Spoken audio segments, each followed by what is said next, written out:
Depois do dia que a terra Pastor passou frio em algum lugar, pastor?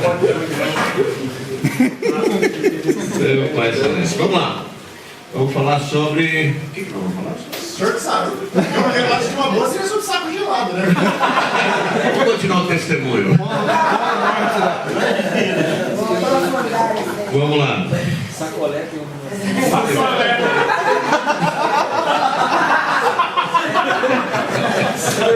Pode tocar, pode tocar. Nós vamos falar um pouquinho sobre sexualidade, né?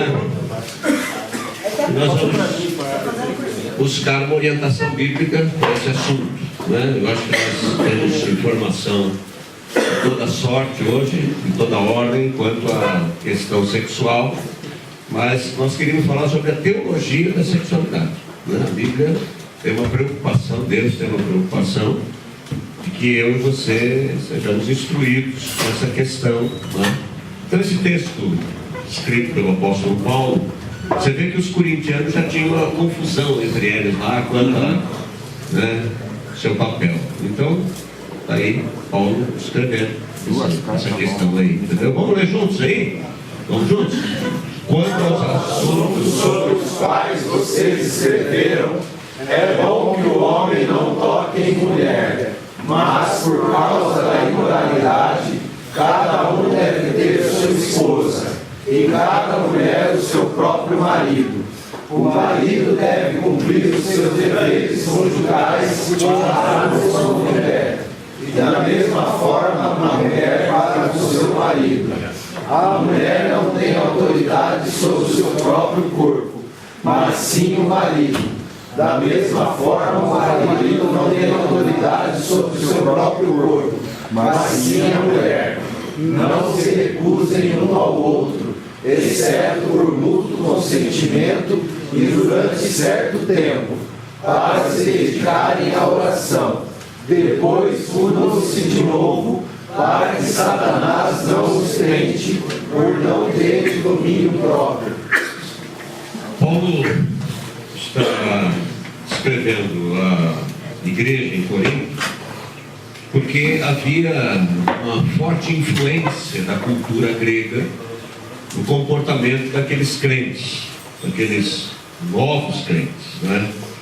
E a maneira grega de ver o mundo era através do dualismo, ou seja,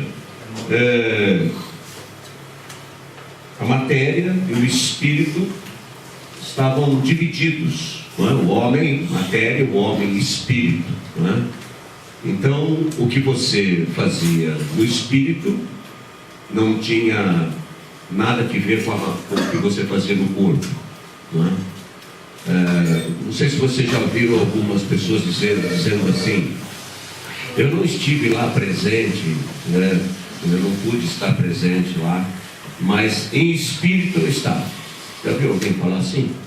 Não, isso não existe não, irmão. Isso é linguagem espírita, entendeu? Ou você foi ou você não foi, entendeu? Isso é para furar esse negócio, essa transmigração da alma, né? Então não existe esse negócio.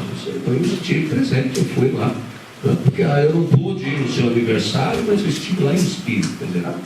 Não existe isso aí, né? Isso é uma questão complicada, né? E nessa visão o corpo humano era desprezado, né? Considerado a prisão da alma, era proibido tudo aquilo que dava prazer. Eles falavam de sexo como sujo, pecaminoso e que deveria ser evitado, né? Proibiam o casamento e até mesmo a procriação era considerada como má. Os coríntios estavam acostumados a ver o mundo dessa maneira, né? Quando se tornaram cristãos, trouxeram para dentro do cristianismo essa maneira de ver a realidade. Eles diziam: eu quero ser espiritual, quero ser cheio do Espírito Santo, mas eu estou casado e o relacionamento sexual é coisa da carne. Preciso então me abster e mortificar tudo que for material na minha vida. Pode passar um outro slide? E pode essa pode também ir um pouquinho mais, né? Essa influência levou o monge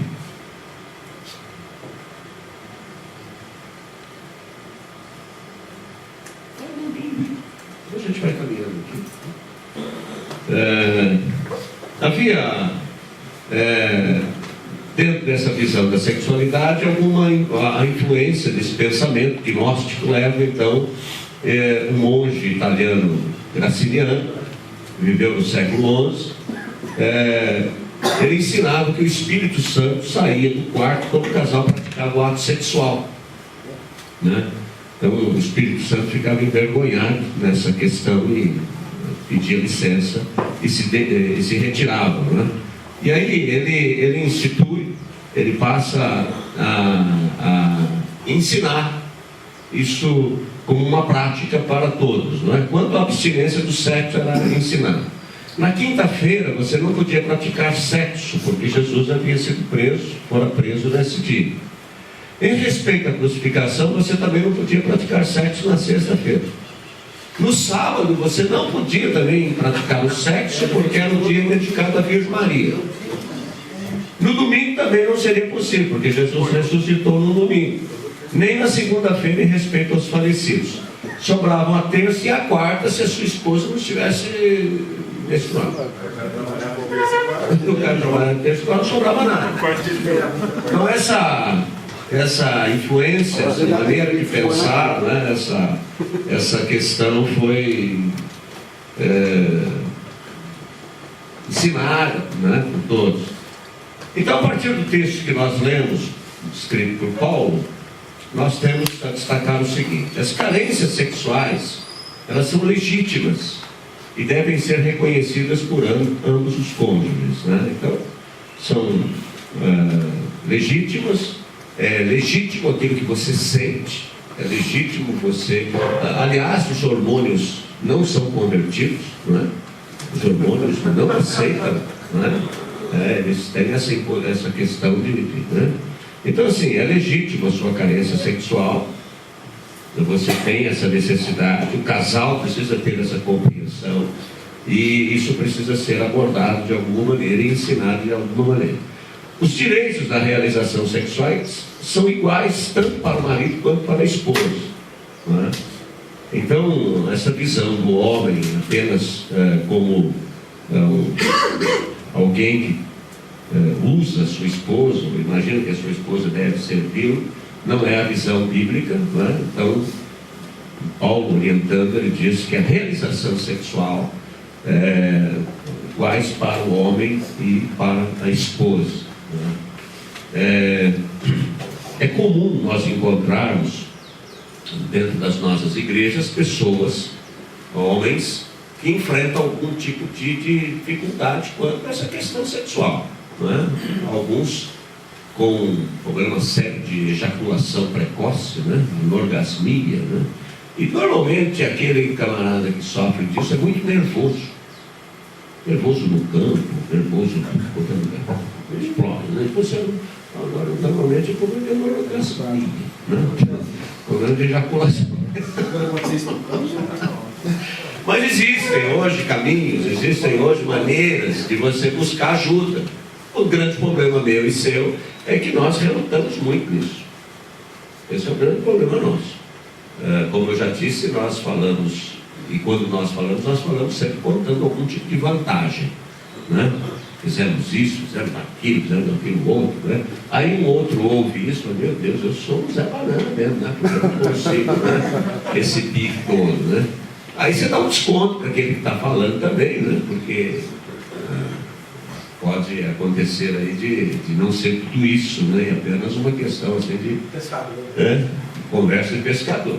Mas existem hoje mecanismos. Eu estava conversando com um casal algum tempo atrás, e esse irmão passou por uma cirurgia de próstata e ele estava com alguma dificuldade nessa questão depois da cirurgia, né? E a esposa já em crise, porque ela não era procurada, não havia mais aquele momento, aquela procura, aquela e tal. E aí ele procurou ela, como esposa sábia, conversaram abertamente sobre esse assunto, né?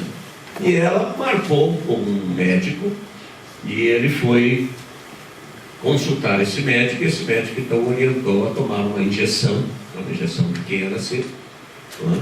E essa injeção, assim, ele falou: pastor, o senhor não tem ideia do que essa injeção é capaz, o milagre que isso opera, né? E a própria esposa aplica essa injeção. Então eu falei: eu quero trazer esse médico para a gente fazer uma palestra com os homens. Algum tempo atrás eu fiz isso. Nós reunimos há 40, 50 homens, vamos para uma chácara, nós levamos um médico e ele tratou de todos esses assuntos, porque é uma coisa complicada para mim e para você. Não é uma coisa simples, né? Que a gente trata assim: essa noite, né? Dei duas tentativas, né? Dificílimo, né? Ninguém. Isso é uma questão que o apóstolo Paulo trata como uma responsabilidade nossa. Então, esses direitos são iguais, né? Não é adequada aquela ideia que entende a obrigação da mulher como a de ter que atender às necessidades do marido, ficando ela mesma carente da satisfação sexual. Então, assim, eu e você vamos tendo que aprender dia a dia a lidar com essa questão. E a gente precisa ter esse cuidado de perceber que o tempo, o time da mulher é diferente do nosso time, né? E que para a mulher é muito importante as preliminares, as carícias, né? Para nós, finalmente, né? E aí, está com a perna aberta? É agora. E tal, né? Porque manda uma informação para o cérebro manda uma informação aí para o restante do corpo, pronto, né? Nós somos atraídos pelo que vemos, né? Nós somos atraídos por aquilo que olhamos. E a mulher é todo um contexto da vida dela, a questão de lidar com a sexualidade, que começa às 7 horas da manhã, né? Alguém já disse que a sexualidade é despertada na mulher às 7 horas da manhã. A maneira como você a cumprimenta, a maneira como você se dirige a ela. Durante o dia você manda lá uma mensagem, você tem uma preocupação de dizer para ela o quanto ela é importante para você. Você manifesta preocupação pelos filhos, né? Uma coisa que deixa a mulher super feliz é você demonstrar preocupação pelos filhos. Uma coisa que deixa a mulher tremendamente frustrada nessa caminhada é você dizer assim: vai lá ver o que está acontecendo na escola lá, porque alguma coisa com o seu filho. Não, filho é do casal, né? E uma das coisas que eu tenho percebido, irmãos, é que nós homens temos nos furtado, né? nessa questão da nossa responsabilidade. Se você for numa reunião de escola, de pais em escola, você vai notar que a maioria são mulheres que estão ali, né? Os homens, por algum motivo, sempre tem algum motivo, não estão presentes, né? E essa ausência, né, do homem, da figura, né, do homem, né, tem desencadeado todos esses processos que a gente tem visto aí, porque nós não temos modelos saudáveis, né, de homens assumindo o papel, né? A grande discussão hoje em relação à mulher como pastora, né, na verdade a discussão é anterior, porque nós temos dentro das nossas igrejas os papéis de liderança sendo desempenhados muito mais pelas mulheres do que pelos homens. E isso é realmente algo muito sério, porque não só na igreja, né, na sociedade de modo geral, nós temos então não assumido essa responsabilidade. Então essa questão aqui é muito séria, que Paulo fala que nós precisamos ter a preocupação de ver se a nossa esposa realmente ela tem assim uma satisfação, ou ela tem alcançado essa alegria do ato sexual, ou apenas ela serve como, eu tenho para mim que algumas mulheres às vezes se sentem assim, apenas como um depósito de esperma, né? Então o homem de qualquer maneira ali, do jeito que ele acha que deve ser, e ela se sente assim muito mal com isso. Próximo slide.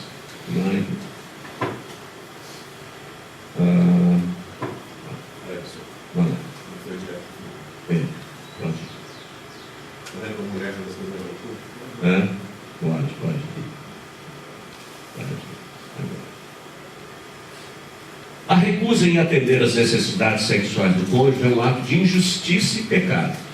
E significa não pagar ao outro o que lhe é devido. Paulo trata como pecado se você não considerar como importante na sua vida conjugal a necessidade da sua esposa e não se cuidar para que esse processo, não é, ele seja prazeroso, não é, ele seja um momento de alegria na vida do casal. Então Paulo trata de uma maneira objetiva, né? É pecado você não pagar o outro, né? Ou não entender como é importante o cuidado que nós devemos ter em relação à nossa esposa, né?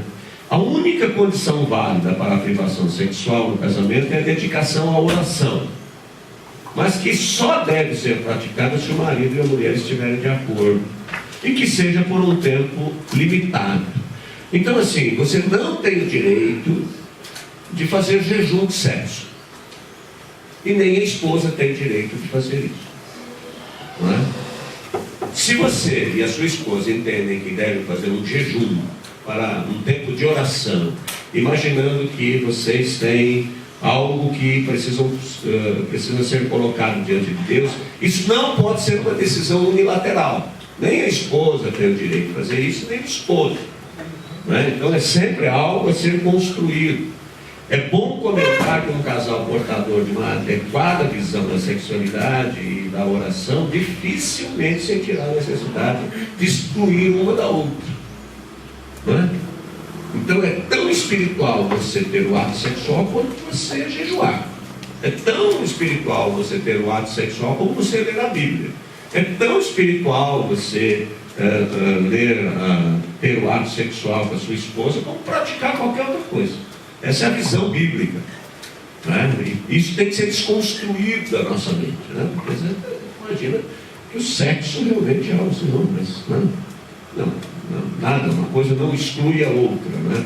Então, eu acho que o pastor Paulo pode até testemunhar, o pastor Silas, que eles pregam melhor depois de terem praticado o ato sexual. Não é? Não é, Paulão? Paulão, firmeza, Paulão. Então, é tão espiritual quanto. Então, na visão bíblica, não existe essa divisão, não existe essa separação, não é? Nós que vamos criando essas barreiras, mas que não tem base bíblica, né? Podemos ir à frente. Uma teologia da sexualidade. Olha o que diz Cântico dos Cânticos. Ah, se ele me beijasse, se a sua boca me cobrisse de beijos, sim, as suas carícias são mais agradáveis que o vinho. Aqui o texto sagrado diz que existem hoje muitas mulheres também desejando o que a sunamita desejava, né? Beijo, né? Ah, se ele me beijasse, né? E sua boca me cobrisse de beijos, né? Então, a Bíblia, durante muito tempo, né, o livro, né, Cântico dos Cânticos foi evitado como um livro, né, canônico, né, reconhecidamente canônico, né, porque se imaginava que era uma pornografia pura, vai pôr um livro desse na Bíblia, né? Então, durante muito tempo, a influência daquele pensamento lá, né, era algo inimaginável, né? Então aqui eu e você precisamos investir em compreender as diferenças sexuais do homem e da mulher, fatores de crescimento da sexualidade. Então, sequência, pode ir. Pensamos aqui na sexualidade como algo que exige crescimento, que está sujeito a um processo criativo e evolutivo. Então, assim, todos nós aqui podemos testemunhar que nos primeiros dias, nos primeiros anos da nossa vida conjugal, com certeza nós fomos assim fizemos uma leitura muito equivocada, né? Eu não sei quantos aqui se casaram virgens, né? Eu me casei virgem, né? Então fui criado na igreja e me casei, minha esposa também, e hoje eu posso com certeza testemunhar que vivo um processo, estou dentro desse processo criativo e evolutivo, vivendo os melhores momentos, estou vivendo os melhores momentos, né? Então, assim, é comum, né, a gente perceber e e entendemos essa necessidade de estarmos nos conhecendo e nos percebendo, né, um ao outro, e nos tocando um ao outro, né? Em nível individual, é necessário que haja uma integração entre os aspectos físicos e psíquicos da sexualidade, isto é, uma integração do corpo e da mente, né? Então a gente precisa ter essa compreensão. Para o homem, hoje, diante de tantos desafios, desse estresse que nós vivemos, né, do dia a dia, de você matar um leão por dia, de você ter tanta coisa, realmente às vezes essa questão aí é um grande desafio, né, você ter essa integração. Em nível de casal também é necessária uma integração. Na realidade, sexo no casamento é um detalhe de um relacionamento global. Toda a vida do casal está envolvida nisso. Um bom relacionamento sexual depende de uma boa convivência, né? Então é importante para mim e para você percebermos isso, né? É todo um relacionamento, não é só a questão sexual, né? Então o dia a dia é a maneira como você trata a sua esposa, como você trata os seus filhos, a maneira como ela te trata, a maneira como vocês se relacionam no dia a dia. Então criar este ambiente, estar preocupado para que tudo isso tenha uma boa convivência, né? Essa é uma questão que nós precisamos nos preocupar, né? Na sequência, é necessário exercitar paciência. O casal precisa do máximo de convivência. Alguns casais apresentam certas dificuldades simplesmente porque não convivem. Olha o que diz Deuteronômio capítulo 24, verso 5. Quando um homem for recém-casado, não sairá à guerra, nem se lhe imporá cargo público. Por um ano inteiro ficará livre da sua casa para se regozijar com a sua mulher que tomou. Então lá em Israel, a preocupação com o recém-casado era que ele tivesse um ano de lua de mel. Um ano de lua de mel. Olha que coisa, não é? Algo extraordinário, da preocupação de Deus com a gente, né? Isso nós não observamos mais, né? Então um tempo seu com a sua esposa, um tempo de você conversar com ela, um tempo de vocês estarem juntos, orando uns pelos outros. Então assim, pergunte para a sua esposa o que mais inquieta ela nesse momento e se propõe a orar por esse assunto com ela. Demonstre esse tipo de interesse. Então é importante que você tenha um tempo com a sua esposa. Eu sei que para alguns aqui foi um grande exercício vir para cá com a esposa, deixando filhos pequenos, deixando toda uma preocupação. Mas isso tem um valor extraordinário, e é por isso que o diabo se levantou com tanta ferocidade, e se levanta, porque sabe que o fato de você estar aqui junto com a sua esposa, reconstruindo algumas dos bloqueios que foram se instalando, fortalecerá muito vocês. E é muito complicado o diabo colocar uma cunha num lugar onde esse casal está solidificado. Muito complicado, não é? Não que o diabo desiste de nos tentar, não de que eu e você não sofremos nenhum assédio, nenhum tipo de uma tentativa de alguém de nos tirar dessa questão. Mas se você está bem com a tua esposa, se você sexualmente, você afetivamente tem um bom relacionamento, pode aparecer lá, sei lá, que a Gisele Bündchen, pode aparecer quem for. Você vai cumprimentá-la e vai tocar a tua vida. E aí fica nula essa possibilidade. Porque o diabo sempre mora, a tentação mora sempre na porta da necessidade. O diabo sempre nos tenta naquelas áreas mal resolvidas da nossa vida, não é? Então ele vai sempre potencializar coisas que em nós, no nosso coração, já são vistas como uma possibilidade, não é? E vai aparecer com certeza uma situação, se você não tem se preocupado com essa convivência, com este relacionamento, com esta integralidade da sua vida, vai aparecer sempre alguém lá no seu trabalho dizendo assim: nossa, você está triste hoje, o que aconteceu com você? Tudo bem. Não, você não está bem. Não.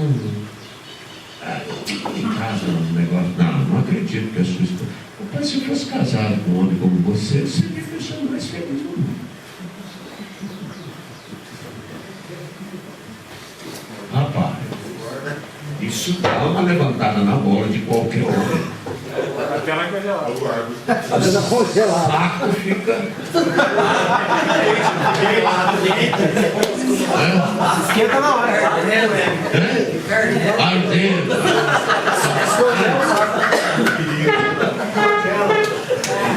Então vai vir. Outro dia nós estávamos, pastor Paulo, com uma rodinha lá, conversando com alguns pastores. E tinha um pastor já de uma certa idade, 70 e poucos anos, né? Aí do nada assim, ele disse assim: vocês acham que o diabo já desistiu de me tentar na área sexual? E ele estava meio acabadinho, assim, meio derrubado. Não tem nada a ver com você não, Gaúcho. Você está até bem.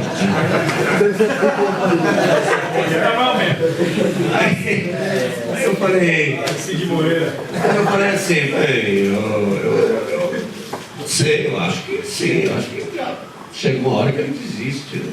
Ou não? Eu tenho sido mais tentado agora do que já fui. Rapaz, e é verdade isso, já pensou, já viu esse negócio? O velhinho, mal acabado, derrubado, com a menininha nova andando por ali, por aqui, né?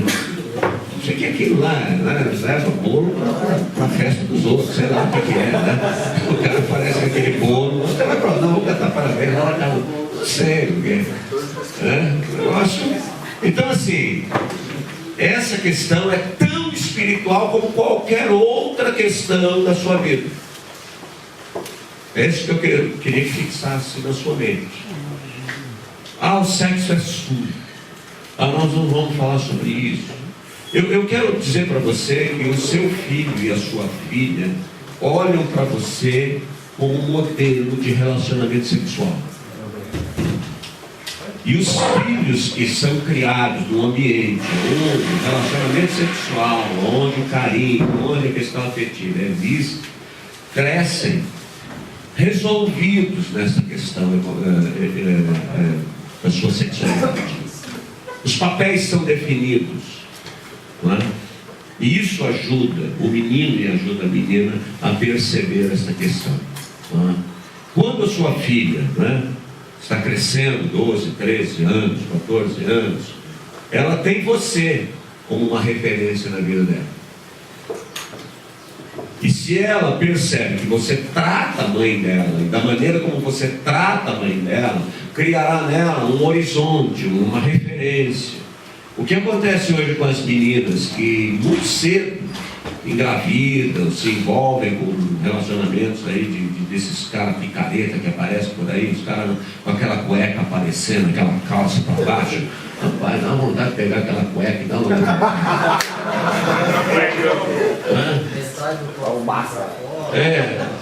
O cara não tem nada, não sabe nada, né? E aparece lá na tua casa dizendo que vai namorar com a sua filha, né? Então é muito importante a sua filha perceber o seu carinho, a sua preocupação, os seus gestos de cultivar esse ambiente de uma sexualidade sadia. Então beijar a sua esposa, brincar com ela, demonstrar este carinho, porque os nossos filhos percebem nas entrelinhas, né, aquilo que você tem feito com a mãe deles. Não precisa ser explícito, eles percebem. Eles ficam felizes. Eu não sei se você se lembra da sua infância, quando seus pais brigavam. Lembra disso? A insegurança que isso trazia no seu coração. Lembra disso? O ambiente não está bem. A coisa não está boa. E aí as crianças ficavam tudo quietinhas, assim, arrumadinhas no canto, porque o negócio está feio. Mas quando aquilo havia reconciliação, pronto, a alegria voltou. E a segurança voltou ao coração. Então Então, assim, a sua maneira de tratar a sua esposa influencia o comportamento dos seus filhos. Não é a escola que vai fazer isso, não é a igreja. É eu e você. Somos nós. E desde muito pequeno, a gente ensinar isso, a gente mostrar isso. Então, assim, cultive com a sua esposa esse ambiente de crescimento, de conhecimento, de perceber o que agrada e o que não agrada a sua esposa. Explora esse negócio, porque se a tua esposa tiver afim, rapaz, você, negócio maravilhoso. Festa, vai ter festa, né? E vai embora. Vamos na frente. Conflitos no relacionamento sexual entre o marido e a esposa. Problemas e conflitos no namoro e no noivado. Aí eu abordo o seguinte, amados irmãos. Quando você não tem um período de namoro, onde efetivamente você conversou com a sua esposa, a respeito de algumas atitudes, de algumas ideias, de alguns sentimentos, isso vai para o casamento. Isso vai para o casamento. É aquela ideia que nós carregamos de que depois de casar nós vamos resolver esse problema. Então, a maneira como a sua esposa trata a mãe dela, a maneira como a sua esposa tratava o pai dela, vai ser a maneira que ela vai te tratar. Não tem como fugir. Entendeu? Então, assim, percebe isso. Se essas coisas não são tratadas no período do namoro e do noivado, isso se estende. Então, alguns comportamentos que você já percebia no namoro em relação ao que a sua esposa fazia, estão presentes hoje. E o mesmo sentimento que você tinha lá, você tem aqui. Então, em algum momento, esta coisa precisa ser tratada. Em algum momento, você talvez precise até de ajuda. Põe o pastor na história. Porque se você for falar agora, a pessoa diz assim, mas você já sabia que eu era assim e você nunca falou nada. Pronto, está enrolado. É verdade, eu não falei porque eu imaginava. Mas eu nunca escondi de você quem eu era. Entendeu? Então, é algo que talvez você precise de ajuda. Então, eu quero incentivar você, homem, a procurar ajuda. Os pastores aqui, o pastor Paulo, o pastor Silas, o pastor Vantuil, e eles sabem, né? O pastor Vantuil, então, quando faz sexo, ele, nossa, tem um fogo péssimo, maravilhoso, né? Parece que ficou vermelho. Parece pentecostal.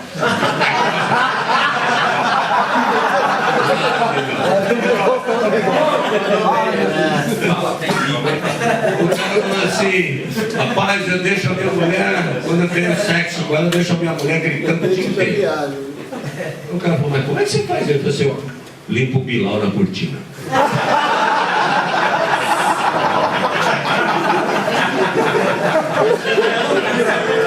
Chuva é loucura.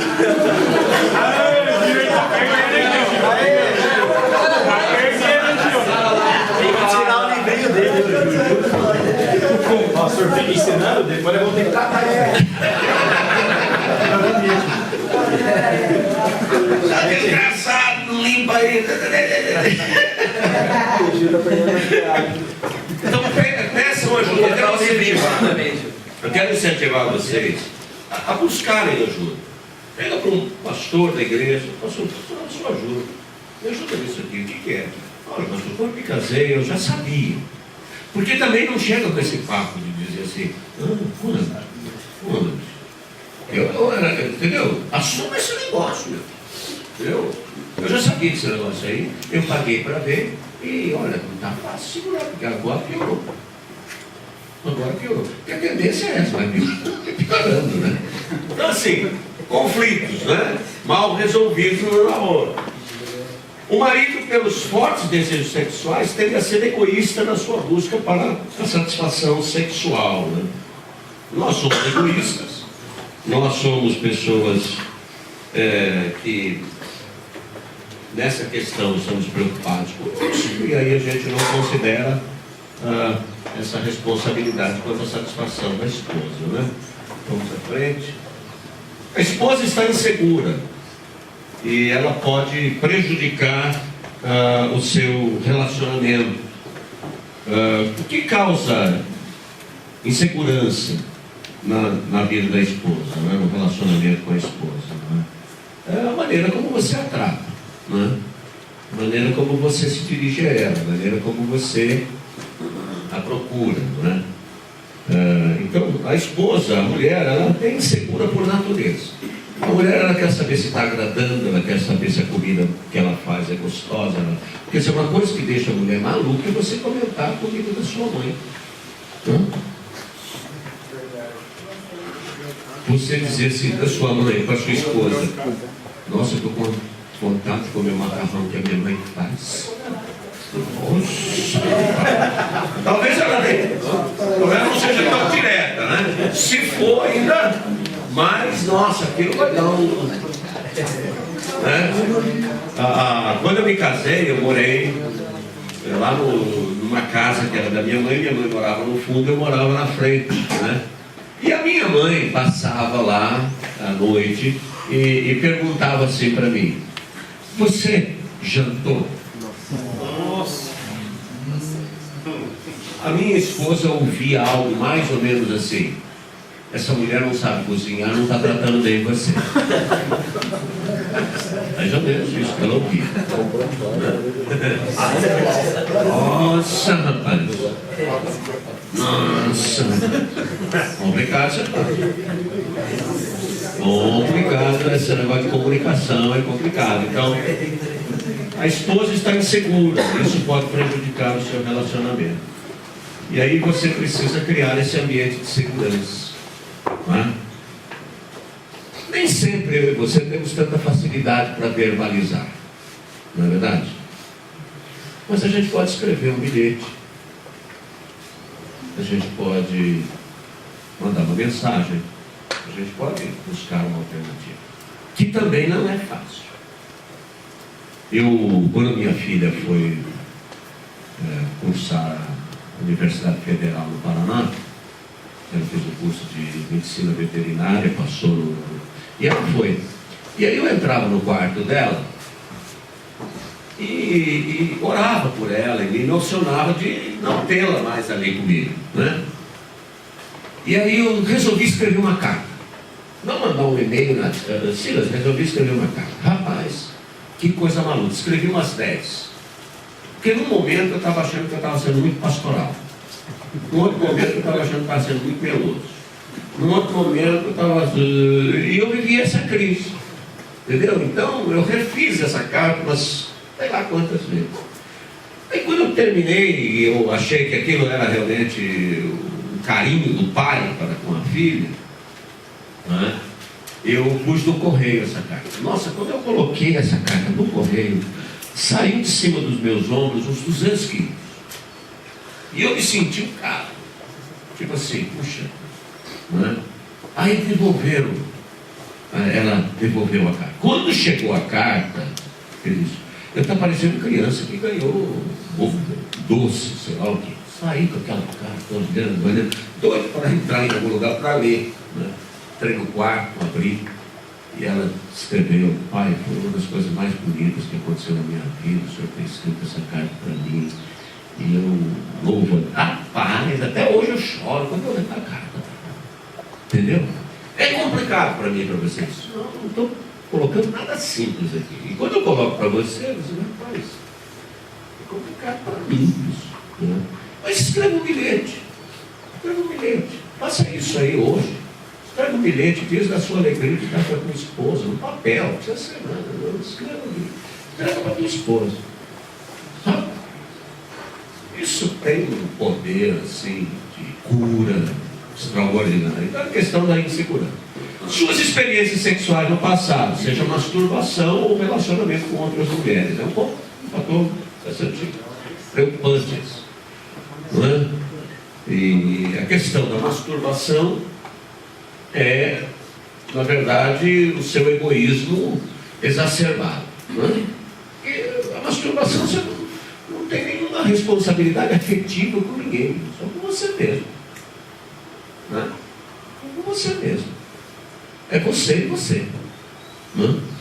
Aí você vai para o casamento, tem uma responsabilidade afetiva. E a questão afetiva é um negócio maluco, porque você tem que cortejar, você tem que ir atrás, você tem que dizer, verbalizar, enfim. Né? E o relacionamento que você tem com outras mulheres. Qualquer uma outra mulher que você teve experiência fora do casamento disse que você foi o cara melhor que ela transou. E que o seu Bilal é o maior que ela já transou.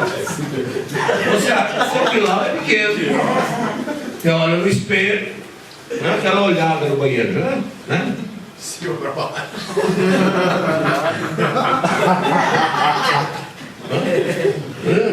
Não tem quem não faça essa comparação.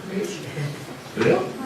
E aí você fica essa crise, meu Bilal, meu Deus do céu, quantos centímetros é em média no Brasil? Você faz uma pesquisa de campo. Aí você descobre que é em torno de 14 a 15 centímetros.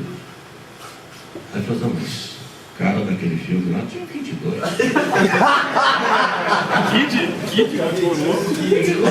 Kid Bengala. E aí você imagina que é essa a questão, e não é essa a questão do prazer. Né? Aí você vai buscar esse tipo de informação e a sua esposa não está nem aí com aquilo que é um grilo na tua cabeça. Mas se você já transou com alguma mulher fora do casamento, fora do seu relacionamento, com certeza essa mulher com quem você transou disse que você é o cara. Mesmo que ela não sentiu nada, ela disse que sentiu. E mesmo que ela não teve orgasmo, ela fingiu que teve. E essa é uma questão recorrente, aí não tem como você fugir disso. Né? Ela queria conquistar você, sei lá qual era o interesse. Não é? Aí você vai para uma relação com a sua esposa e é dentro de outros valores, outros parâmetros. Né? O próprio medo da incapacidade sexual, ou não poder satisfazer a sua esposa. Isso assombra a gente. Não sei se você já sonhou broxando. Já sonhou ou não? Você acorda sob frio. Não, viu? Afirme. Mais uns 10 anos eu sonho. Então, assim, essa incapacidade. A esposa pode ter medo de sexo por causa da falta de instrução adequada pelos pais no passado.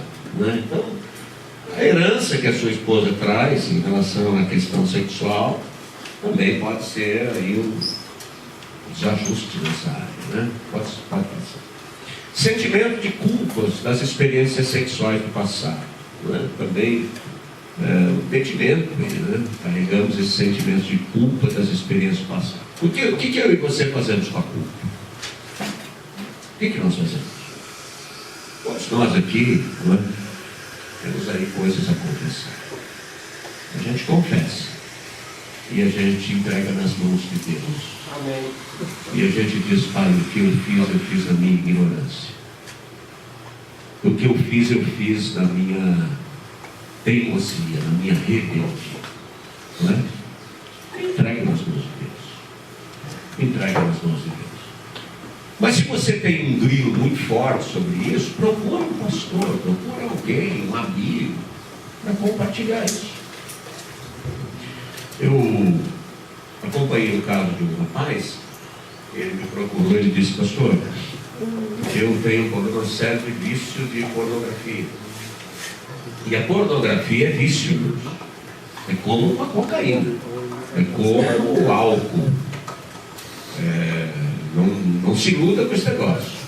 E também não se iluda, porque todo viciado diz assim, não, isso não pega nada não, a hora que eu quero eu paro. Já viu, viciado? Conhece esse papo? Conhece, Walter, esse papo aí? Não, eu não sou viciado não. Viciado é aqueles caras lá, aqueles nóia lá, aqueles caras que são viciados. Eu não, a hora que eu quiser eu saio fora desse negócio. E você vai falar com uma questão sobre a pornografia, é a mesma coisa. Não, eu quando não tenho nada para fazer, eu fico ali no computador, eu dou uma passeada por ali, mas não tem nada, nenhum problema não. A gente fala o que eu quiser, eu desligo. Rapaz.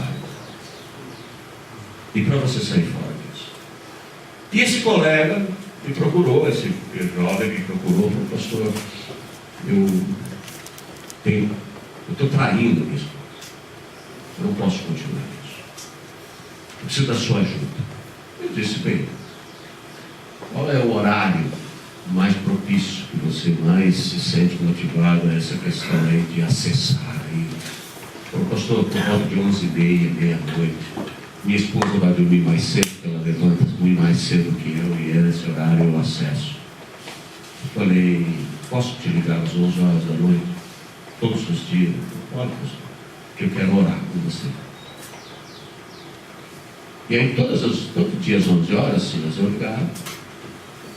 Nós orávamos. E ele então ia dormir, e ele tinha cada dia, porque é como os alcoólatras anônimos, né? Aquele ensino dos alcoólatras anônimos é fantástico, né? Você tem todo dia, você é lembrado, né? Que você está propenso, todo dia, tem como, entendeu? E então, e aí o segundo passo foi ele contar para a esposa. E aí eu disse para ele: você precisa contar isso para sua esposa. Rapaz, aí ele falou: pastor, aí agora pegou. Falei: porque a palavra de Deus diz que a cura completa vem nessa confissão que fazemos uns aos outros. Não é Tiago que fala isso? Para seres curados. Não é isso? Nós fazemos a confissão a Deus, que nos perdoa, e fazemos confissão uns aos outros. Lógico que você não pode fazer isso com todo mundo, mas você tem pessoas da igreja que com certeza têm a maturidade para te ajudar e te apoiar nessa questão das suas lutas, das suas inquietações, das suas preocupações, e daquelas coisas que te escravizam, porque o diabo gosta demais desse negócio de nós termos rabo preso. E a gente vai: olha, portanto, confessai os vossos pecados uns aos outros e orai uns pelos outros para serem curados. A súplica de um justo é muito eficaz. Então essa questão de você procurar alguém, de você compartilhar com alguém sobre alguma coisa do seu passado, do seu sentimento de culpa, alguma coisa que você... Porque às vezes você pode estar no seu relacionamento com a sua esposa imaginando que não é digno de tê-la. Não? Porque, poxa, o que você já aprontou na vida? E agora você tem uma esposa, e essa esposa se guardou para você. Sentimentos de insegurança e inferioridade, essa é outra luta do homem. Você sempre se acha menos capaz do que os outros, menos influente do que os outros. O seu salário é sempre menor do que o dos outros. É assim que a gente se sente. A gente se sente assim. O homem luta com essa questão aqui desesperadamente, né? E esses sentimentos vão, com certeza, influenciando nossa questão sexual, né? Esses sentimentos bloqueiam uma vida sexual bem ajustada. Falta de asseio corporal, né? A gente brincou aqui ontem, né? Questão realmente da cueca, a questão do asseio, mas brincadeira, tem alguns homens que realmente, né? Eu acho complicado, né? Entendeu? Então, assim, esse asseio, né, importante, né? Uma vez eu aconselhando um casal, a mulher falou assim: pastor, não tem quem aguente esse homem para dar coberta. Só um vaporzão assim. Achei para todos pegando o nariz. Questão do asseio corporal, de você ter uma preocupação, né, quanto a isso, né? Quer dizer, por mais liberdade que você tenha com a sua esposa, intimidade que tenha com a sua esposa, quer dizer, não fica bem você junto com ela soltando pum. É desrespeitoso isso, você vai na coberta. E tem o pessoal que é o fininho é o pior. O fininho é terrível. Soltar com os amigos. Aí é terrível. Entendeu? Então assim, puxa, esse cuidado que você fazer. Esses amigos hoje. Olha o Gilzão lá. Soltei com eles hoje já. Essa questão Adriana que é um desrespeito. Né, Adriana? É um desrespeito. Não é? A questão de um lugar sossegado, eu não sei como é que é lá na sua casa, se você tem filhos pequenos,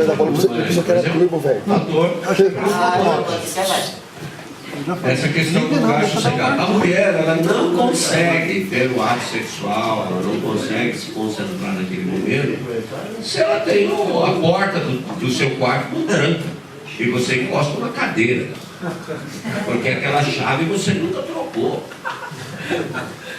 E ela imagina que o filho, a filha vai entrar ali, sei lá quem. Né? Ó, troca essa chave aí, meu. Custa quanto esse negócio? Você nunca trocou. É como aquele arame que você pôs lá na descarga. Faz 3 meses que você colocou e não pôs até lá. Entendeu? Troca esse negócio. Isso aí não é despesa, não, isso é investimento. A hora que ela vê você trocando a fechadura da porta lá, ela vai entender que você tem respeito por ela, pelos sentimentos dela, entendeu? Falta de tempo na relação sexual, né? Quer dizer, a gente precisa encontrar esse espaço, esse tempo, precisa ter realmente essa como um fator importante aí nessa questão, né? Quais são os temores sexuais do homem, né? Terminou aí? Acho que foi, né? Vamos falar um pouquinho sobre fantasia sexual. Ok? Paulo, escrevendo aos Coríntios, ele diz assim: todas as coisas me são lícitas, mas nem todas as coisas convêm. Todas as coisas me são lícitas, mas nem todas as coisas edificam. Todas as coisas me são lícitas, mas eu não me deixarei dominar por nenhuma delas. Embora sejam até certo ponto saudáveis para a vida sexual do casal, as fantasias sexuais podem ser perigosas se um casal em todas as relações sexuais precisam de uma fantasia. Isso pode ser um sinal de anomalia, né? Então, se você precisa ter essa motivação, ou a sua esposa, essa motivação para que vocês possam ter um ato sexual agradável, isso é complicado. Isso sinaliza alguma dificuldade nessa questão. Quando isso acontece dentro de um contexto como de ontem, né? E aí se cria toda uma expectativa e aquela coisa toda, é uma situação. Agora, quando isso passa a ser uma necessidade, você exige que a tua esposa se vista lá como tiazinha, como enfermeira, como sei lá o quê, né? E você precisa disso para ser estimulado. Isso é sinalização, um sinal claro de que alguma coisa não está boa na relação, porque você precisa ter a alegria de estar com a sua esposa e prazer de estar com ela como ela é, não é? Então não há pecado, não há nenhuma coisa errada da sua esposa, você e sua esposa criarem um ambiente e uma roupa e alguma coisa nesse sentido, para que essa relação, para que esse momento se revista de algo especial, não é? Agora, isso não pode ser uma rotina. Essa situação não pode se constituir algo que você assim, só se sinta motivado a ter o ato sexual, ou ela, se você se vestir como Homem-Aranha. Isso é sensacional, né? Não sei se o libido vai para cima desse jeito, cara. Uma apertadinha por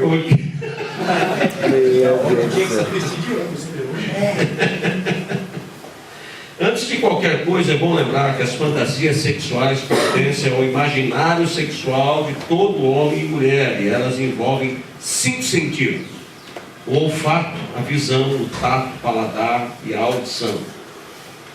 Elas estão presentes no nosso imaginário e a finalidade é aumentar o prazer sexual, pois nos induz a excitação e em todos os casos, em alguns casos, faz com que o ambiente sexual se torne mais divertido, mais prazeroso, né?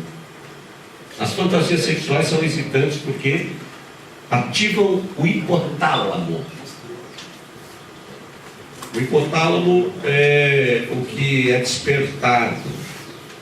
E quando o hipotálamo é despertado, ele libera uma grande descarga de noradrenalina no corpo, endorfina, dopamina na corrente sanguínea. A noradrenalina é responsável por uma espécie de regulagem emocional. Quando você vê uma pessoa sorrindo e feliz, pode ter certeza que a noradrenalina foi ativada em sua corrente sanguínea. O Gilzinho tá amigo aí, né? Essa daí. Essa aí. A endorfina age como analgésico, aliviando as dores físicas e emocionais. São João Batista. Enquanto que a dopamina coopera para a atividade normal do cérebro, ou seja, faz você pensar melhor. Sua ausência provoca um mal de Parkinson. Vixe, aí tá ficando ali. Todas essas substâncias estimulam o desejo sexual, além de proporcionar euforia e bem-estar. Veja você, né? Mas é fantástica essa integralização do corpo, da alma, tudo, né? Você despertar e aquilo desencadeia aí uma série de reações no seu corpo, né? O sexo é uma criação de Deus. Quando Deus criou homem e mulher, Ele dotou a cada um de nós de glândulas e órgãos sexuais. Na Bíblia encontramos o livro de Cantares de Salomão, um livro que descreve a beleza da sexualidade entre o homem e a mulher. Na relação daquele casal havia espaço para as fantasias sexuais. E as fantasias sexuais envolvem, como nós já dissemos, o olfato. Cantares 4, verso 10. Cantares de Salomão. Como são deliciosas as suas carícias, minha namorada, minha noiva. O seu amor é melhor do que o vinho, e o seu perfume é mais agradável que existe. Então o olfato, o ambiente, o local, o cuidado, né, dessa relação. Você sabia que existe um hormônio chamado oxitocina, que é o hormônio do amor, e é liberado no hipotálamo. E esta substância, esse hormônio, desencadeia aí essas reações. O Viagra feminino, hoje os cientistas estão estudando o Viagra feminino a partir do cheiro, porque o cheiro do macho, do homem, desperta na mulher essa emoção, essa reação. Os cientistas hoje, em relação ao Viagra da mulher, têm trabalhado isso, porque aquela mulher sensível, frígida, aquela questão toda. Esse é um caminho que a ciência tem buscado para despertar na mulher, porque a mulher tem esse sentimento, ela percebe esse cheiro, ela sente esse cheiro e ela se sente motivada à questão, né, do acasalamento, a dança do acasalamento, né, da questão sexual aí. Então isso está hoje sendo estudado. Carícias. Vou subir na palmeira e colher os seus frutos. Os seus seios são para mim como cachos de uvas. A sua boca tem perfume de maçãs. Né? Eu tive uma situação assim uma vez, do homem me procurar para conversar com a esposa e com ele sobre essa questão, porque a mulher tinha um hálito muito, muito forte. E às vezes não é nem a questão do dente. É o estômago, é a língua, quer dizer, você precisa escovar a língua também, né? É uma outra questão, mas às vezes isso pode ser um impedimento. E Salomão fala que o hálito aqui da sua vida é perfume de maçãs. Entendeu? Então, nossa, maluco, né? Nós não podemos falar de carícia sem falar em zonas erógenas, ou melhor. Nós, os seres humanos, temos, portanto, um corpo que possui a capacidade de ser estimulado de forma prazerosa.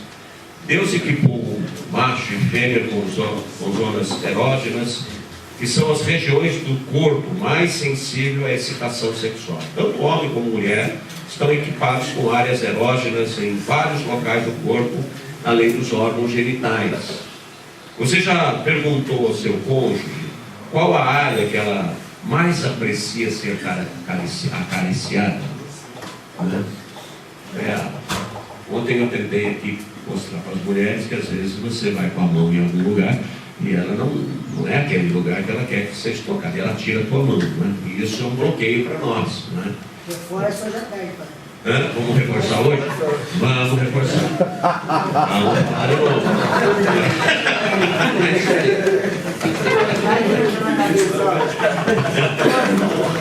Vamos reforçar.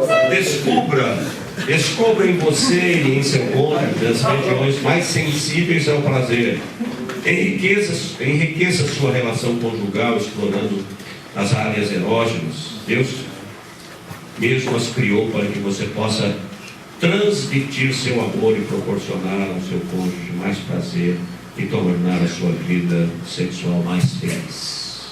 Eu vou deixar esse material depois com vocês aí, até para que isso seja também aí devagar, né? É certo ter sexo oral no casamento? No relacionamento conjugal, cada pessoa participa do estabelecimento do padrão sexual à luz do que a Escritura ensina e do que cada pessoa gosta. Nenhum dos dois deve ter poder sobre o outro na prescrição do que é seu padrão. O Novo Testamento ensina que os homens e as mulheres são iguais em termos de valor, capacidade e posição diante de Deus. Os homens não têm direitos sexuais que as mulheres não possuem. Cada um tem tantos direitos quanto o outro. A passagem do Novo Testamento que ensinam sobre o relacionamento sexual entre o marido e a esposa começam ou terminam com uma ordem de mutualidade. Cada um deles precisa ter as suas necessidades satisfeitas, e isso significa que ambos devem descobrir o que é agradável um ao outro. Não existe um padrão, não existe uma resposta aqui fechada.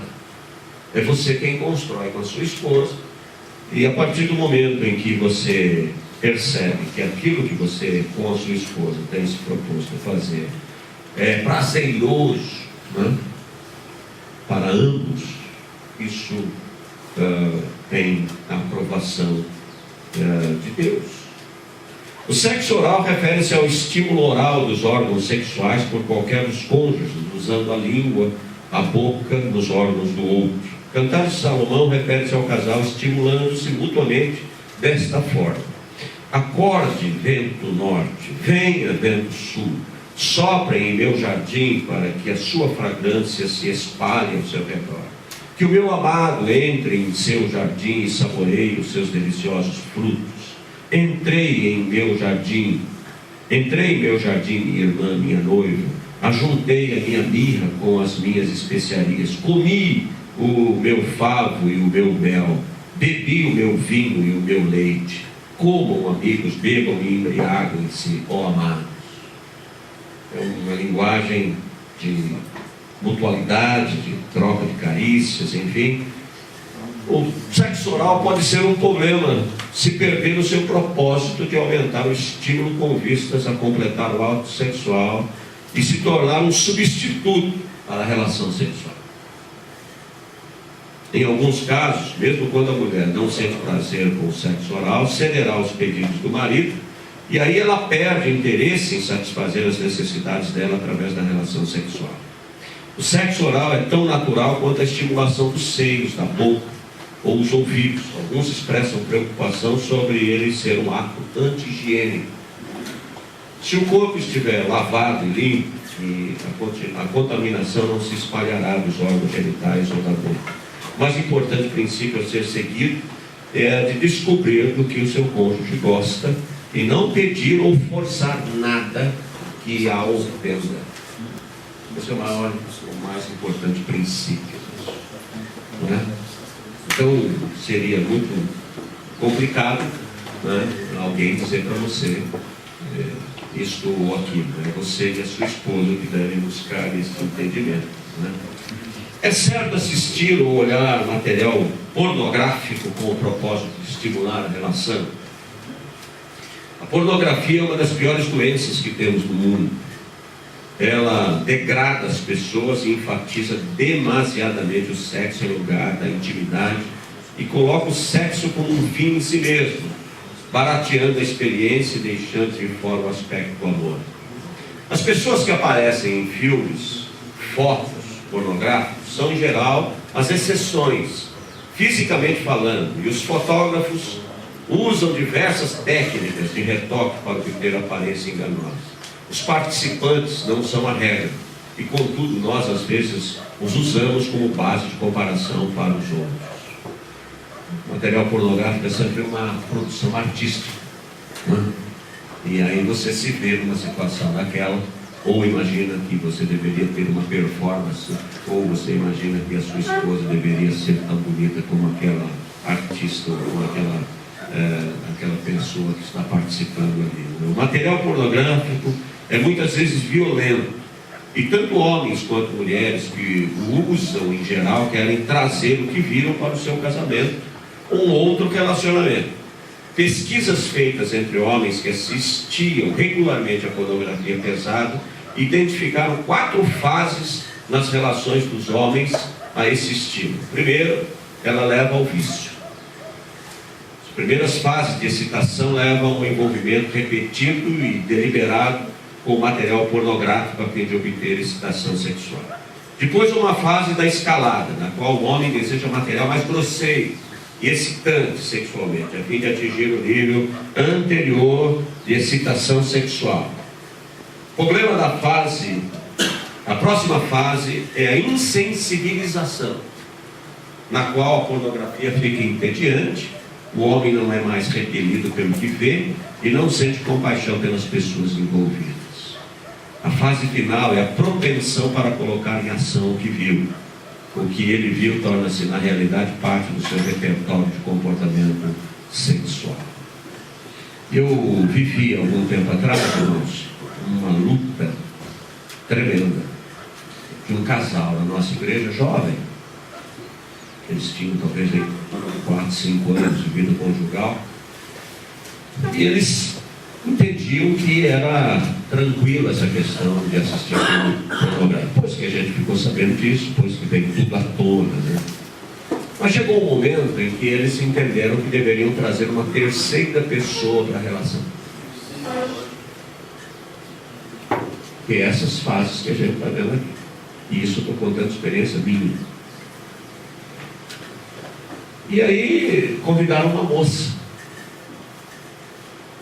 Essa moça, eu não sei se era conhecida, se era de programa, não sei o que era. E foram os 3, e os 3 passaram a se encontrar então havia a relação sexual dos 3, entre os 3, e entre as 2 mulheres, né? Também. Ali no quarto, no leito, que deveria ser sem mácula. Fim da história, irmãos. O cara perdeu a mulher dele para outra mulher. O diabo para casa, né, irmão? Perdeu o Playboy. Eu fico arrepiado de contar, porque isso foi um trânsito. Isso é demônio. Você não sabe o que é esse negócio. Você não brinque com esse negócio. Porque assim, é isso que está sendo colocado aqui. Então assim, a única nudez que Deus se agrada com os seus olhos mesmo é da sua esposa. A única nudez que Deus se agrada que a sua esposa veja é a sua nudez. Qualquer outra coisa que entre nesse processo, seja tipo do que for, vai desencadear esse processo que está aqui. É uma insensibilização. Já viu aquela pessoa que diz, não pega nada não, você imagina, pessoal, que é isso? A gente sabe dividir ficção e realidade. A gente não sabe. Os pais dessa moça até hoje estão sendo tratados. E as 2 famílias da igreja. Então imagina o que foi isso lá pra gente, né? E essa brincadeira. Vamos assistir, não sei o quê. Não é? Lá na igreja nós temos um curso da Universidade da Família, Criando Filhos à Maneira de Deus. Aliás, nós estamos com os cursos da Universidade da Família lá, muito bons esses cursos. Nós temos Mulher Única, Homem ao Máximo, Criando Filhos à Maneira de Deus, e Conhecendo o Coração do Seu Adolescente. Há outros cursos, mas esses 4 já estão implantados. E uma das professoras que tem feito o curso lá, de uma escola da cidade, porque eles ficaram sabendo que a igreja tem esses cursos, e uma das professoras foi lá para participar. E aí ela estava compartilhando com a gente que ela ficou assustada de ver uma menina de 9 anos falando para outras coleguinhas sobre essa questão sexual, o que um homem faz com a mulher. Aí ela pegou e chamou aquela moça, aquela jovenzinha, aquela menininha, 9 anos, uma menina, uma criança. Menina, como é que você tem todo esse conhecimento? Onde você aprendeu isso? A menina reluta aqui, reluta lá. Aqui lá em casa, meu pai tem uma coleção de filmes pornográficos e quando eles saem eu assisto e chamo outras coleguinhas para assistir. Então isso é muito sério. É você trazer o diabo realmente para dormir na tua casa, na tua cama, na tua mulher. É isso que o Paulo falou, né? Entendeu? Então assim, você não precisa, ore a Deus, porque eu e você não precisamos desse tipo de estímulo. Isso é mentira de Satanás. Se você tem isso, queime. Não dê para ninguém não, queime esse negócio, porque às vezes a gente não serve para a gente quer dar para os outros. Entendeu? Então se não serve para você, não serve para ninguém. Precisamos tomar cuidado com isso, seriamente, porque a pornografia é especialmente degradante para as mulheres que as colocam em posição de serem vitimizadas. Não há lugar para ela na vida de ninguém. Tenho visto os resultados negativos da pornografia em muitos relacionamentos. Há programas que podem ajudar os viciados em sexo. Considere a questão da pornografia à luz desta passagem das Escrituras. Filipenses 4:8. Quanto ao mais, irmãos, tudo que é verdadeiro, tudo que é honesto, tudo que é justo, tudo que é puro, tudo que é amável, tudo que é de boa fama, se há alguma virtude, se há algum louvor, nisso pensar. E se você em algum momento levou a sua esposa a assistir isso, peça perdão a ela. Porque possivelmente ela tenha assistido com você com a ideia de que de alguma maneira ela precisava, mas que dificilmente poderia trazer a ela qualquer motivação, se sempre a mulher é colocada como um objeto. E ninguém gosta de se sentir um objeto, em nenhuma fase da vida. Masturbação é pecado? Como fazer para lidar com os impulsos e os sentimentos sexuais? O problema, irmãos, não é tanto o ato da masturbação em si, mas se alguém se dedica a ele excessivamente, diversas vezes por dia, essa obsessão é indicativa de alguma outra dificuldade emocional. Algumas pessoas usam a masturbação para lidar com o seu sentimento de solidão ou incapacidade de desenvolver amizades e relacionamentos significativos. Em vez de enfrentar o problema, elas dependem de suas fantasias. Se o ato de masturbação é lascivo ou não depende do que está passando pela mente da pessoa, e aí mora o pecado. Alguns não pensam em outra pessoa quando estão se autoestimulando. Outros dizem que pensam em seus cônjuges. Ainda outros se entregam à lascívia e usam fotos ou material pornográfico que pode levar ao vício. Uma vida sexual fantasiosa pode dificultar as coisas para o cônjuge, já que fica difícil competir com a fantasia. O que está na mente de outra pessoa. Poucos podem se comparar com o irrealismo evocado pelos pensamentos de alguém. É muito difícil você se masturbar sem ter uma figura, sem estar imaginando alguma coisa, sem ter visto algo. É impossível. E aí é que mora o pecado.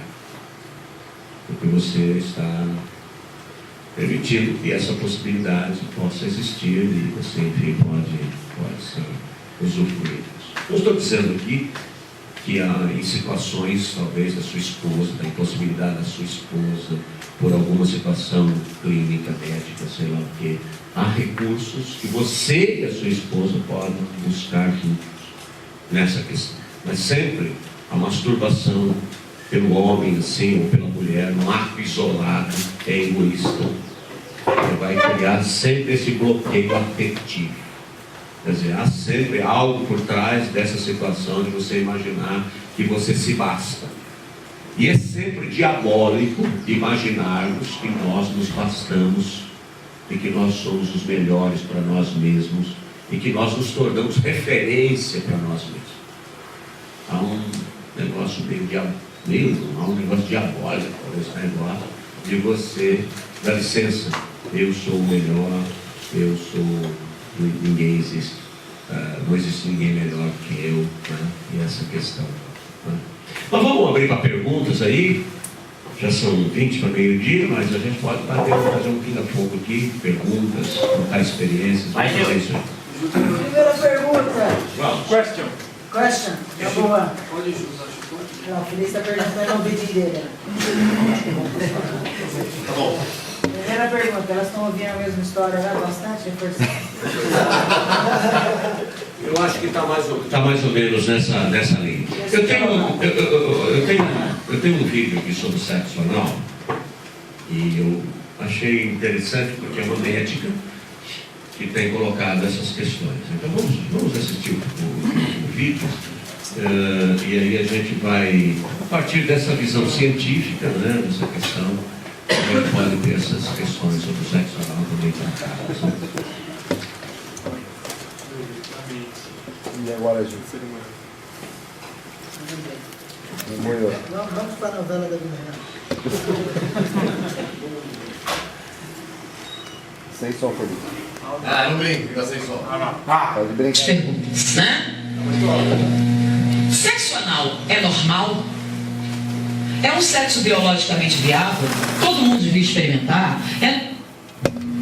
Eu vou falar sobre sexo anal, o que vai responder muitas outras perguntas, né? Sexo anal é normal? Tá bom. É um sexo biologicamente viável? Todo mundo devia experimentar? É natural para todo mundo? É bastante prazeroso se você fizer direito? Vocês vão ver isso escrito em todas as revistas. Eu fui numa banca, peguei todas as revistas. Todas diziam a mesma coisa.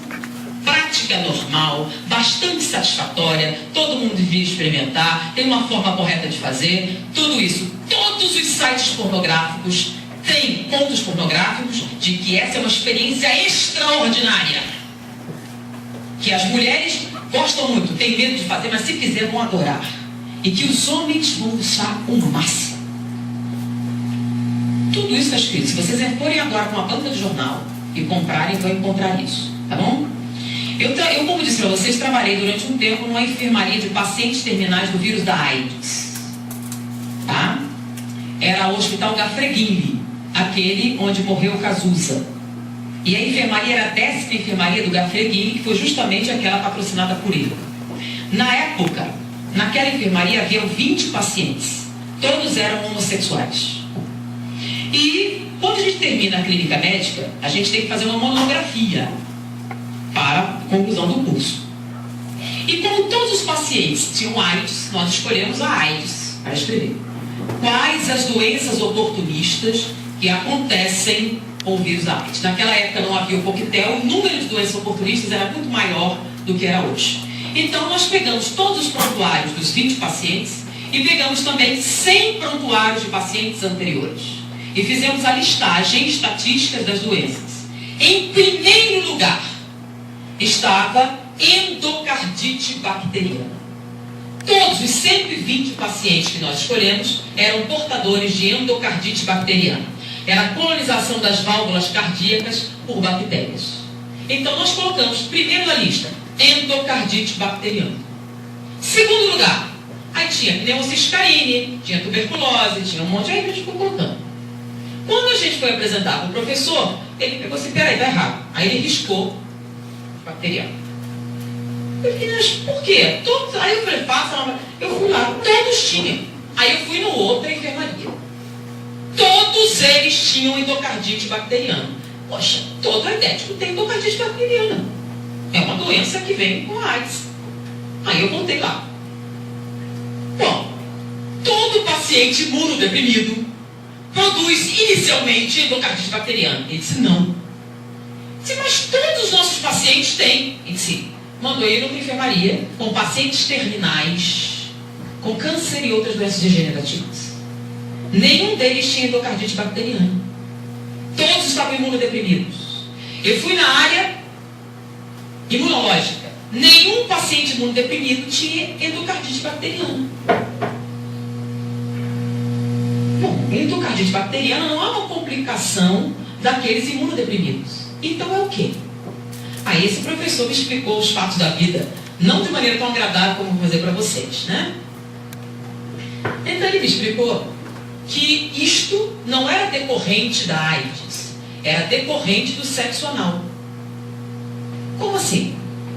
Eu não entendi, ele teve que me explicar, e não foi muito agradável. Essa aqui é a vagina feminina, o útero, o ovário. Aqui é o aparelho digestório. Boca, esôfago, estômago, intestino delgado, intestino grosso. Reto e esfíncter. Tá? A única coisa que eles têm em comum é serem cavidades. Tá bom? Então essa cavidade aqui faz parte da função sexual. É um órgão sexual. Ele foi criado para quê? Para o ato sexual. Ele foi projetado para isso. Isso aqui faz parte do aparelho digestivo ou digestório. Ele foi projetado com o objetivo de absorção de alimentos. Ele não foi projetado como objeto sexual. Aqui em volta eu tenho só uma camada muscular que dá a volta, que é que faz os movimentos peristálticos. Só uma, precisa de mais? Não. É uma camada que empurra o bolo alimentar ao longo do tubo digestivo. E no final você tem um esfíncter, que é um nervo, e serve o quê? Para reter as fezes. Só isso. Não tem outra função. Ele relaxa, você libera. Então, quando você compara os dois, tem comparação possível? Não. Então, quando você atrita aqui, não tem nenhum problema. Quando atrita aqui, o que acontece? O que acontece no ato sexual? Atrito. Intenso.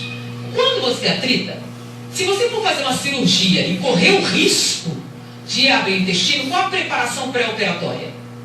Vocês não são tudo criancinha, né? Tem uma noção. Você não pode entrar na internet. Você vai tomar um comprimido laxante para eliminar o máximo de fezes. Você vai tomar antibióticos para matar as bactérias. Você vai fazer uma lavagem intestinal até a água sair limpa. E a última lavagem é com antibióticos. Porque se cortar e essas bactérias entrarem no meio interno, você vai morrer de septicemia. Então eles vão limpar tudo. Durante o sexo anal, você faz lavagem intestinal antes? Não. Então é um ambiente altamente contaminado. Quando você fizer atrito, só tem uma camada celular. Você vai romper e vai sangrar. Com a ruptura e o sangramento, o que você vai jogar aqui? As bactérias presentes nessa luz, que são Escherichia coli, se você tiver sorte. E outras mais patogênicas, se você não tiver. Em volta daqui, nós temos linfonodos. Então, aqueles famosos da AIDS, né? Esses linfonodos, quando vêm essas bactérias, aumentam de tamanho. Aí você começa a ter uma granulação. Daí a incidência maior durante o daqueles que têm hemorroidas, crescimento e dilatação de muitas veias na região e dificuldades gerais nessa musculatura.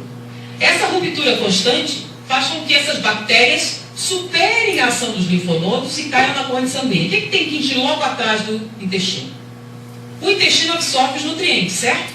E depois você tem que espalhar ele para o corpo.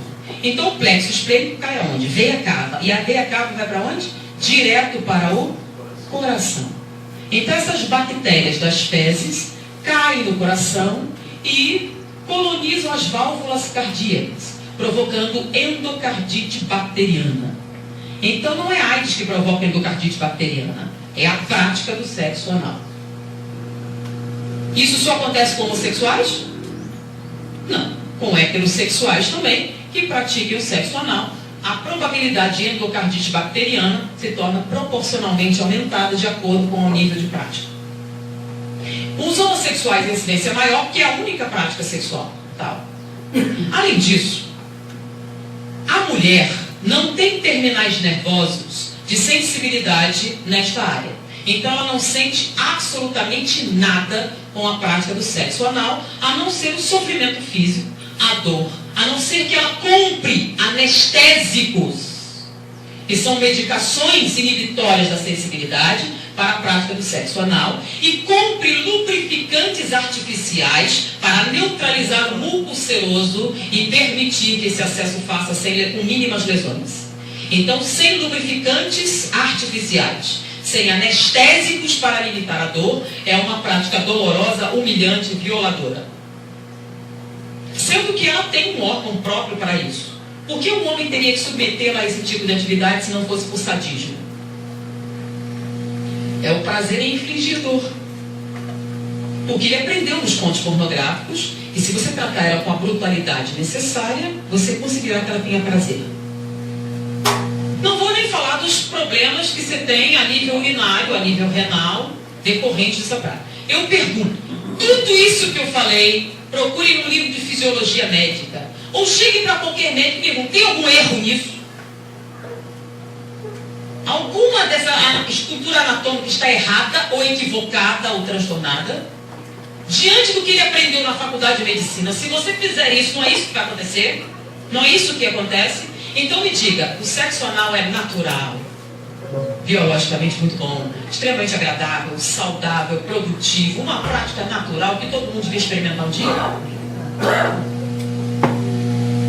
Mas é o que está escrito na literatura. Baseado em que eles dizem essas coisas? Baseado nos contos pornográficos. Baseados nos objetivos de quê? Com esse tipo de prática, o que você tem? Você tem alguém obtendo prazer no sofrimento de outro ser humano. Você pode até se submeter. E muitos se submetem.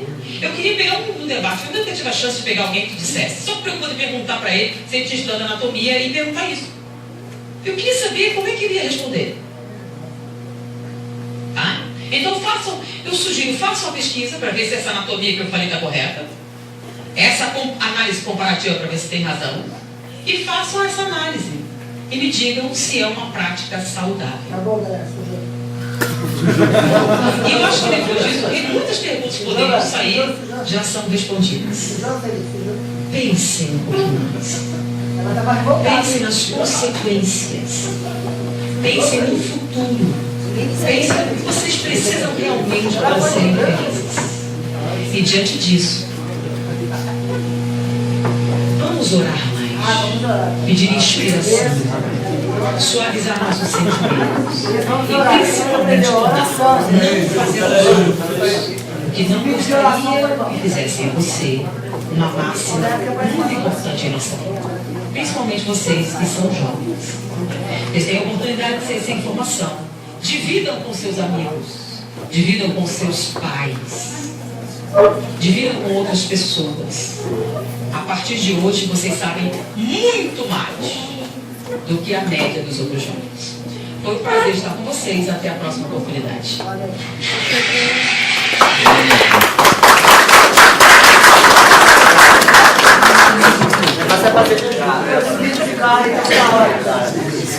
Ô Gil, as mulheres assistiram também.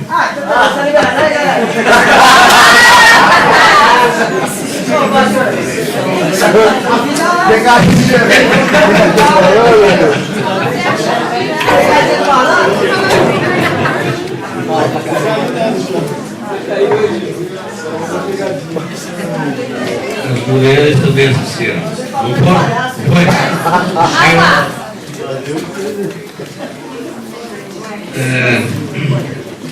Fica muito difícil, né, num tempo tão curto, a gente falar de coisas tão abrangentes, né? Mas tudo bem lá, Carla? Foi bom lá?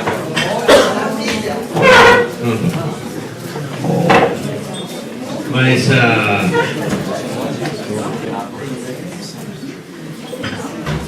A ideia é que vocês tenham o máximo de informações possíveis. A gente entende que vocês devem e precisam construir essa sexualidade a partir do respeito, a partir do reconhecimento do valor do outro. Eu sei que as mulheres muitas vezes se submetem a tantas coisas com essa motivação. Se eu não fizer com ele, ele vai fazer com outro. Se eu não atender, ele vai. E a gente vai entrando nesse caminho, porque o homem tem este imaginário fértil. A capacidade do homem de buscar aí essas questões são assim além do que nós podemos imaginar. Eu só quero compartilhar com vocês o que eu compartilhei com os homens a respeito dessa questão da pornografia no relacionamento.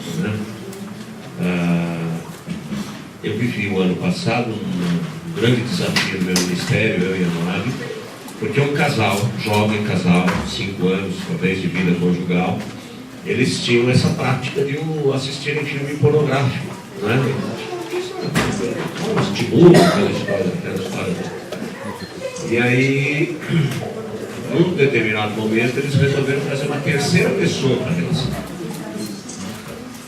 Porque é sempre uma necessidade, de mais experiências, de coisas novas e tal. E aí trouxeram uma moça para a relação.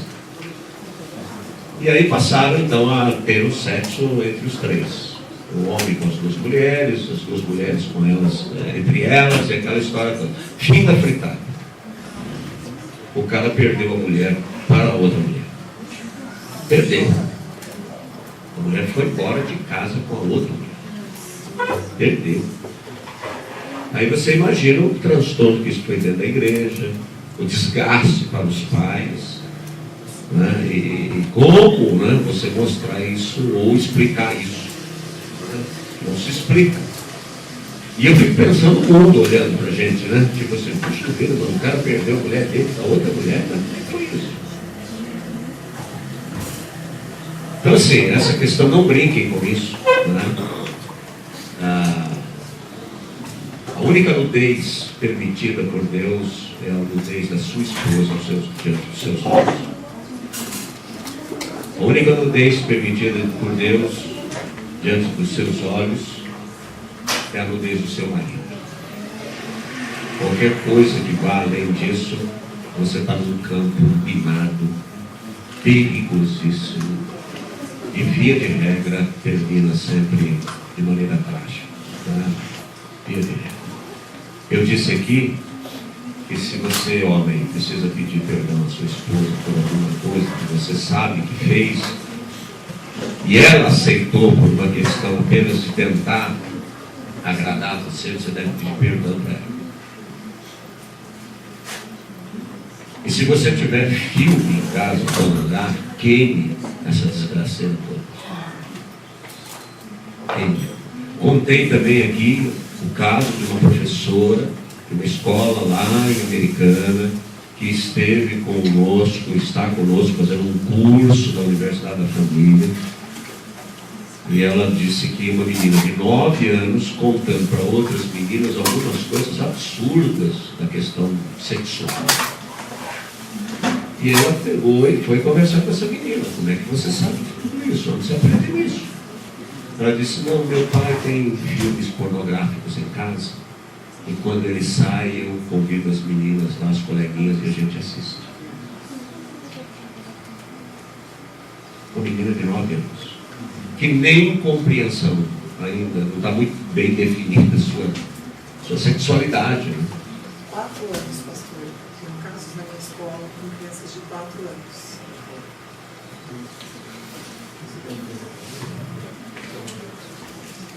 Entendeu?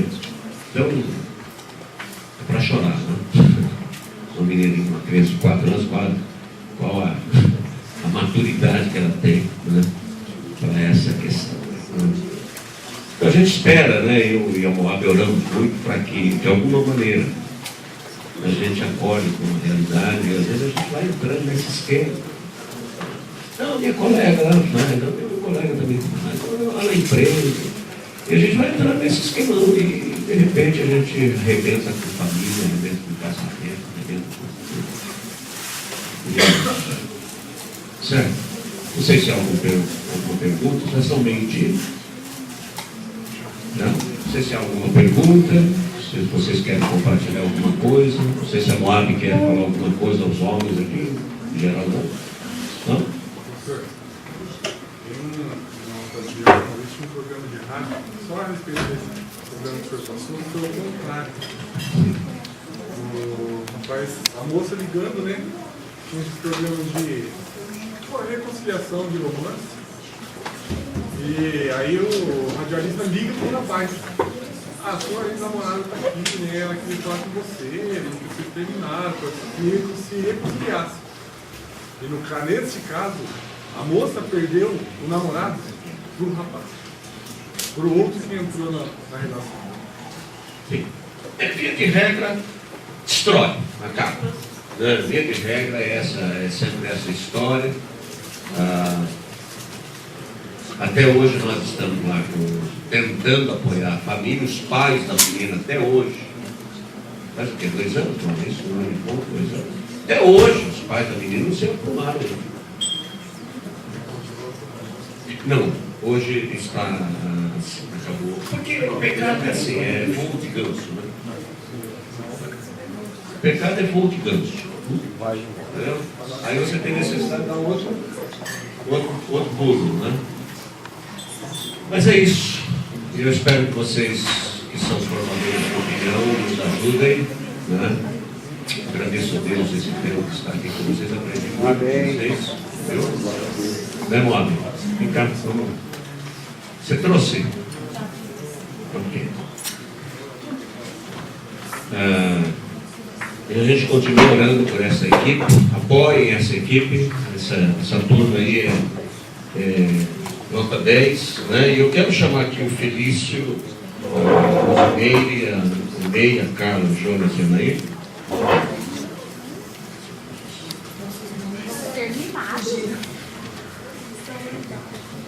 Como está aqui essa? Eu quero presentear vocês. Nós decidimos isso, né, pessoal? Nós já tínhamos decidido que nós íamos presentear. Foi votado esse negócio. Foi. Foi futebol aqui, entregue. Garrafada para cada um. Vocês, um presente. Vamos aplaudir essa coisa.